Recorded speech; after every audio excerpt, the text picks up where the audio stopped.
النهارده هنبتدي على طفل بري سكول او حضانة. وعنده سمات تقول ان هي عنده فرط حركة وتشتت انتباه. طيب انا كأم المفروض احضر ايه؟ اشوف ايه اللي عنده فرط حركة وتشتت انتباه. اول حاجة، انا حد عندي احاسيس مضاعفة قوي، احاسيسي قوية قوي. انا ما عنديش لعبة ببتديها من الاول للاخر، يعني مش بقعد الون من الاول للاخر. التلوين اللي انا المفروض ان انا اعمله مثلا، مفيش حاجة بعملها. مثلا ارقام اقولها، او حاجة اقولها من اولها لحد اخرها، ما انا اقوله خلاص اتعمل. كمان عندنا مشكلة في انه انا عندي طاقة عندي ان انا اتنطط، اجري من مكان لمكان، ده طول الوقت ان انا بعمله. بعد كده هو الحقيقة احنا بيبقى عندنا صعوبة كمان في ان انا اقعد قدام التلفزيون او بتفرج حاجة اكتر من 10 دقايق او ربع ساعة.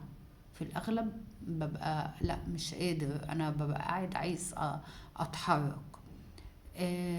ان انا ببتدي اتكلم في وسط الكبار ما بيتكلموا، يعني الكبار يتكلموا انا ادخل اقول انا الكلام بتاعي، او اقول حاجة لي علاقة بالكلام.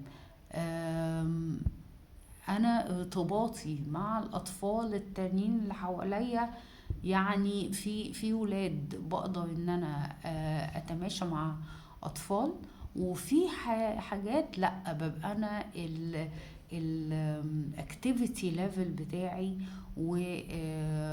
وتحركي بيخليني حتى صعوبة ان انا اقدر اتواصل مع الاطفال اللي في سني.